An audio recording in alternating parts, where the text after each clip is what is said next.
Hey, ese bako hari icyo byabatwara mu gihe naba nicaranye namwe? N'ibyo byenda wambaye sha birakidutwaye pe.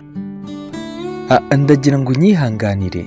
Urabizi ko nta mafaranga na make usigaranye kuri konti, ariko wafata bino biryo by'ubuntu. Oh mana yanjye we, mbega ukuntu bikojeje isoni. Sha umuryango wawe urakennye pe, kugeza aho ugomba kurya imyanda y'ubuntu. Sha ni ikibazo. Yego ntabwo ari bibi ariko yego, cyangwa kiri ibi biryo byacu byakozwe n'abakozi bacu bo mu rugo. Niba byanze noneho rero ishimire kurya uwo mwanda wawe w'ubuntu, wakana ko mu bakenewe. Bye bye.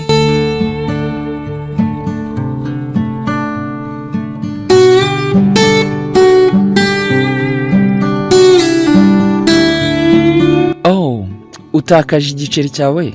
Ndagusabye wakuraho iki kuko ndagikeneye kugira kimfashe kwishyura bisi. Sinakwizera ko washiriwe ku buryo ugiye gufata imodoka rusange. Sha birababaje pe, sinkubeshye. Urareba iriya modoka iri hirya iriya ni imodoka ya mama yo mu bwoko bwa Tesla nshyashya. Iyo ni imwe mu modoka zacu, ariko ibyo ni byiza kuri wowe Becky. None se ahubwo waguha umunyenga? Ariko nakabyifuje, ariko sinabikora n'iyo myenda yawe yanduye utatwanduriza imodoka. Becky reka tugende mukunzi. Reka tugende, mama njyanye gushopinga muri Gucci. Nawe rero unezererwe kugenda muri bisi.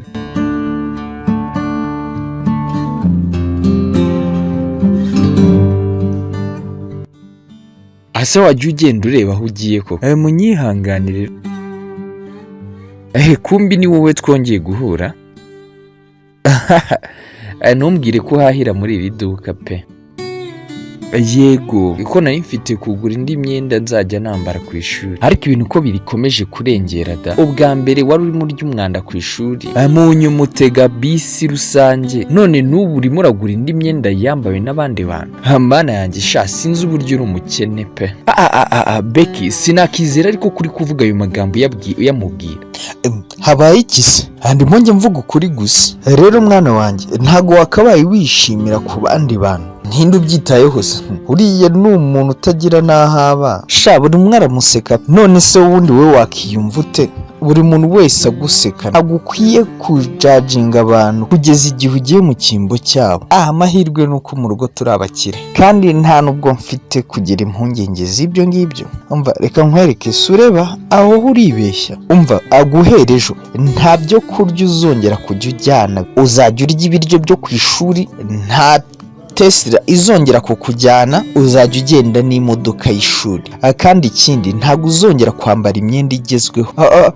Oya mama, ndabizi ko ibyo utabinkora. Becky byasaga nkaho bimwikaragiyeho, ntabwo yemeraga ibiri kumubaho. Umunsi ukurikiyeho Becky ntiyigeze ajyana ibiryo yakorewe n'umutetsi wabo mu rugo ku ishuri, yariye ibisanzwe byo ku ishuri. Igihe yagerageje kwicarana na ba bagenzi be ku meza, baramwirukana nabo nk'ibisanzwe, batangira kumuha urw'amenyo nk'uko bajyaga babikorera bagenzi be. Becky isi isa nk'aho imwikaragiyeho, ibintu bikomeza kumubera urujijo. Igihe cyo gutaha kigeze, Becky mama ntiyigeze aza kumutora ku ishuri nk'ibisanzwe muri ya modoka nziza ya Tesla. Yagiye gutegereza imodoka ya bisi rusange. Inshuti ze zitangira kujya zihanyura zikamuseka nk'uko nawe yajyaga bigenza kuri bagenzi be. Mu nyuma Becky ntiyagize amahirwe yo gukomeza kujya agura ibintu bigezweho kandi bizwi, maze ubwo yavaga muri iryo duka ryigurirwamo imyenda yambawe, inshuti ze zaramubonye zitangira kumuseka.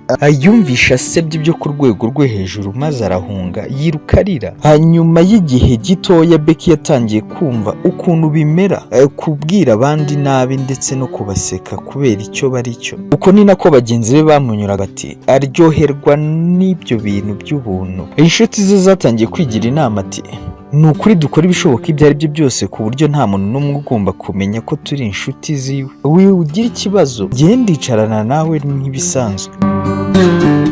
Biramutungura, aramubwira ati ase kuki uri kuba mwiza kuri njyewe? Araseka ati nuko nzi ukuntu bimera iyo abantu bagufata uko utari.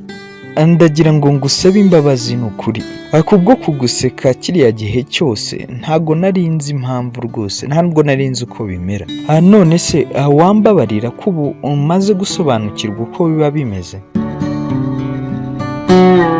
yego nakubabariye ndakeka noneho twajyana twembi tukajya gufata bisi maze mu nyuma tukajyana kugura imyenda muri rya duka ryambika imyenda yambawe n'abandi yego nabyishimira ibyo ngibyo ni ukuri